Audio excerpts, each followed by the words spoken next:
Imagine waking up tomorrow and finding out that everything you've saved for the last 10 years is suddenly worth half as much. Not because the bank failed, not because you got robbed, not because the market crashed, but because of a hidden force that's been slowly draining your bank account your entire life. And the worst part? Most people don't even know it's happening. Today I'm going to show you exactly what this force is, why it's the reason your grandparents could afford a house on one income and you can barely afford rent, and what the few people who actually understand it do to escape it. It's called inflation. And once you see how it works, you can't unsee it. Let me start with something simple. In 1980, a brand new car cost about $7,000. Today, that same kind of car costs around $45,000. In 1980, a gallon of milk cost about $1. Today, it's nearly $5. A house in 1980 cost on average $65,000. Today, the average is over $400,000. Now, most people look at those numbers and think, okay, things got more expensive. But that's not what's actually happening. Things didn't get more expensive. Your money got weaker. Every dollar in your pocket today is worth about 30 cents compared to what it was worth in 1980. The dollar didn't gain anything, it just lost 90% of its purchasing power over 40 years. That's inflation. So where does it come from? Why does money lose value? The short answer is the government prints more of it. Imagine you and 9 friends are on a deserted island. You all collectively have $100. So each dollar is worth 1% of all the money on the island.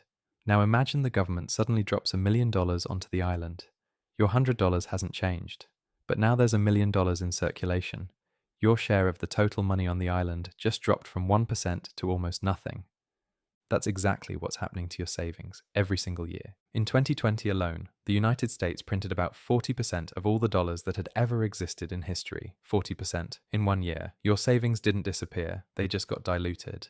Now I want to tell you about a country where this got completely out of control, because what happened there might be the most insane thing you'll hear today. The country is Zimbabwe.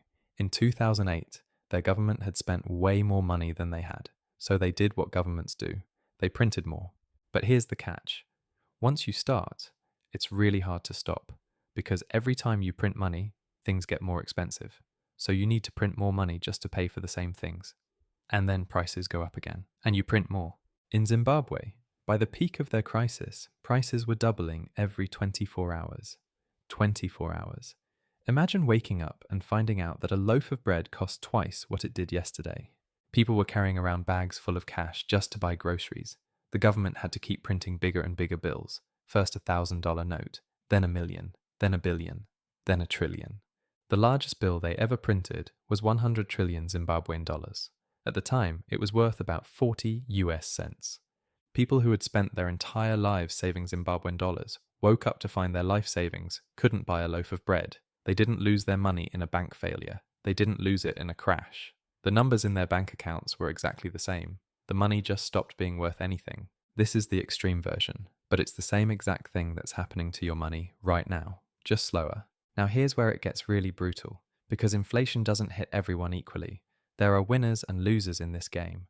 The losers are the people who hold cash, savers, people who work hard, deposit their paycheck into a savings account, and watch the number grow slowly while they sleep.